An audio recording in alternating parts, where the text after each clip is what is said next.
নমস্কার, তোমাদের সবাইকে স্বাগত জানাচ্ছি দিমাস ডেস্টিনিতে। আজ হলো 24 জান। সকাল সকাল উঠে আজ একটু রচা খেয়ে নিলাম। আজ আর কফি খেলাম না, বিকজ গতকাল অনেক রিচ খাওয়া দাওয়া হয়েছে। এখন একটু ব্রেকফাস্ট বানিয়ে নিচ্ছি ঝটপট করে। তাই ঝটপট বানাবো বলেই কিন্তু এই নুডলস বানিয়ে নিলাম।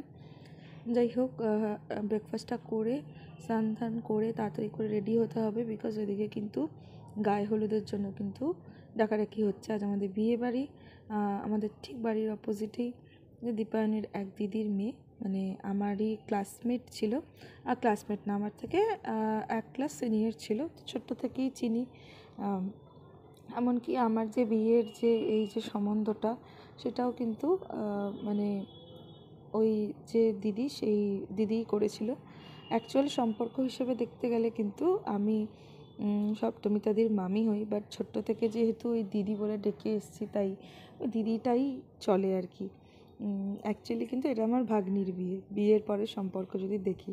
যাই হোক, আমরা রেডি হয়ে ভেন্যুতে চলে গেছিলাম, জল টল ভরে চলে এলাম। এদিকে গায়ে হলুদ হয়ে কোণে কিন্তু সাজতে চলে গেল। আর এখন আমরা লাঞ্চ করে নিচ্ছি। লাঞ্চ করে নিয়ে বাড়ি গিয়ে কিন্তু সাজতে বসবো। তো সেজে গুজে এসেই দেখি যেহেতু গোধূলি লগ্নে বিয়ে অলরেডি স্টার্ট হয়ে গেছে। শুভদৃষ্টির পরে কিন্তু এখন কিছু ফটো সেশন হচ্ছে, আর ওইদিকে বিয়ে চলছে। এদিকে আমি একটু খেয়ে নিলাম কফি খেয়ে কিন্তু একটু পকোড়া খেয়ে নিলাম একটু ফুচকা। স্টার্টারগুলো বেশ প্রত্যেকটাই ভালো ছিল, আমার তো বেশ ভালো লেগেছে। আর আমার শ্বাসটা কেমন হয়েছে তোমরা জানিও বিয়েবাড়ির। আর এই দেখো, এখানে কোণে বিয়েতে বসেছে, লজ্জা মাথা নিচু করে বসে আছে, একবারও তাকাচ্ছে না। এনিওয়ে, এটা হয় যেহেতু প্রচুর লোকজন, গোধূলি লগ্নে বিয়ে হলে চারপাশে তো প্রচুর মানুষ থাকে।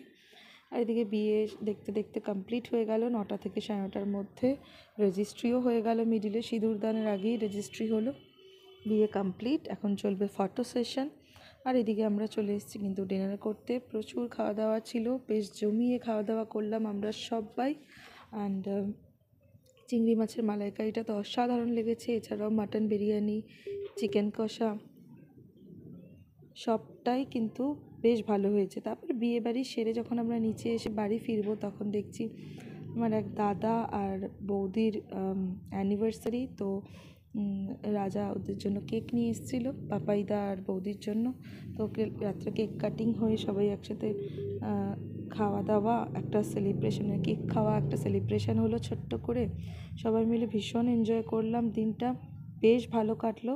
তারপর আমরা আমাদের মতো কিন্তু বাড়ি চলে এলাম। তো ভিডিওটা কেমন লাগলো নিশ্চয়ই জানিও। ভালো লাগলে অবশ্যই লাইক কমেন্ট শেয়ার করে দিও, আর অবশ্যই আমার চ্যানেলটা সাবস্ক্রাইব করে দিও। আর সকলে ভালো থেকো।